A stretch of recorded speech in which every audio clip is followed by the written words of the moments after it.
9Rupee fuel price hike sparks violent protests in Angola. 22 dead. A government decision to raise fuel prices in oil-rich but economically struggling Angola has sparked the country's deadliest wave of protests in recent years, leaving at least 22 people dead and over 1,200 arrested, according to a statement released by President João Lourenço's office on Wednesday, July 30. The unrest began on July 1 when taxi drivers in the capital Luanda went on strike to oppose a sudden hike in petrol prices. Over the next 48 hours, that strike escalated into nationwide rioting, with reports of arson, looting, and clashes with security forces spreading to at least 6 other provinces. The army was deployed after police struggled to contain the violence. Shops were shuttered, streets deserted, and armored vehicles replaced traffic in several cities. According to the government, 197 people were injured and 66 shops were looted in the chaos.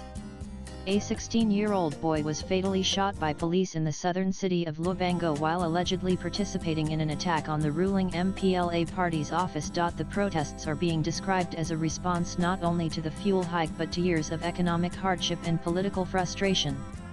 The government says the youth are the future, but today they have no existence, said Daniel Pedro, an unemployed schoolteacher in Luanda. Unemployment and inflation have made us insecure. The price of petrol was raised from 300 to 400 kwanza per liter, roughly Rs 29 to Rs 38, following the government's decision to phase out fuel subsidies.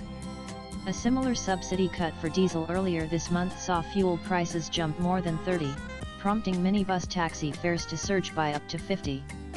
The government says the move, made on the advice of the International Monetary Fund, is necessary to boost spending on health and education. But the economic pain is widespread. Angola's annual inflation hovers around 20, and unemployment is estimated at nearly 30.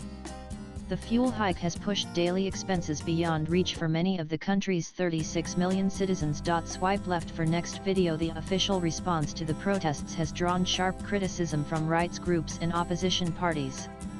Human Rights Watch accused Angolan police of using excessive force during largely peaceful demonstrations 2 weeks ago, claiming that officers fired tear gas and rubber bullets and physically assaulted protesters. The government has blamed criminal elements for hijacking the protests and creating a climate of widespread insecurity. Opposition parties UNITA and Bloco Democrático have denounced the government's economic measures as policy insensitivity. On Saturday, more than 2,000 protesters gathered in Luanda chanting slogans against the ruling MPLA and President Lourenço, whose party has governed Angola since independence from Portugal in 1975. Latest blogs.